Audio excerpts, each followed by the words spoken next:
para doon sa mga nagtatanong kung anong klaseng maintenance ang ginagawa natin para sa DX11 na head. Simple lang po yan. Ay kita niyo po itong head na to. Ilang taon na tol yung makina? 5. Gano'n nakatagal yung head mo? DX11 yan di ba? Bali, pangalawang palit na to. Yung una is, yung original na nakakabit is 3 years na tumagal. And then yung ito, 2 years na. 2 years. Paano yung, kasi marami nagtatanong, ano daw bang ginagawa sa maintenance at yung kanila, 2 months, 3 months, sira na. Pero talagang buhay lang yan, sabi nila, 4 to 6 months lang talaga no? Yung sa akin din, tumagal ng una, mga 18 months yung unang-unang head noon, 18 months. Tapos yung mga sumunod, mga na lang, 6-8 months na lang.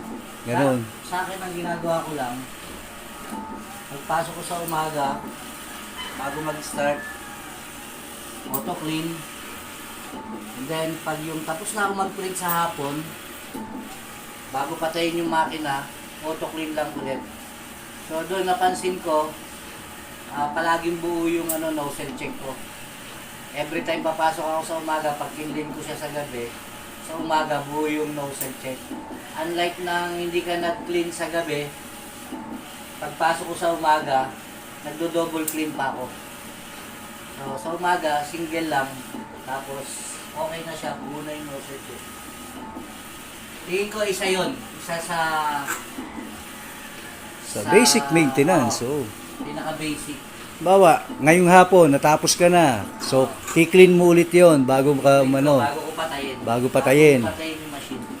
Tapos pagdating mo kinabukasan, bago ka mag-print, Pag buhay mo, clean ulit, then nozzle check. oh, Yung sa gabi, kahit di ka na mag-nozzle check, basta clean lang. clean lang, oo. Oh. Tingin ko isang bagay yun na nakakapagpatagal sa head ko. Dito, Ito naman, nililinis ko lang. Pag nakita kong may mga tampak na ng pinupunasan ko lang lagi yung top. Pag may mga himulmul, no? Punas lang Kasi pagka hindi mo pinunasan yun, didikit sa head yun Diba? Tsaka yung head, hindi siya lalapat ng Maayos. magkakaroon siya ng clearance. Oh. Kapag puno itong Gilid, pinakalabi ng no? top.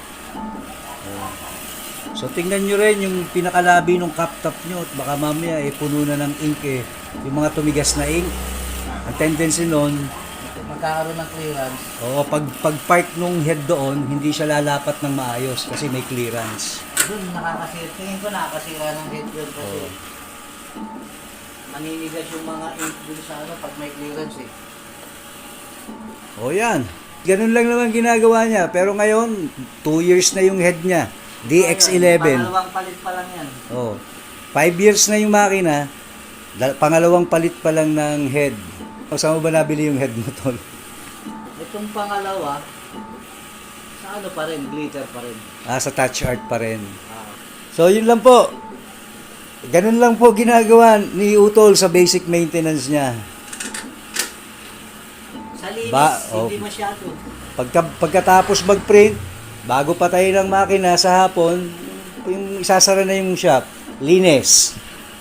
Huwag ka nang mag-nozzle check. Pag dating mo kinabukasan, pagbukas ng makina, linis ulit. Pero may nozzle check na yon.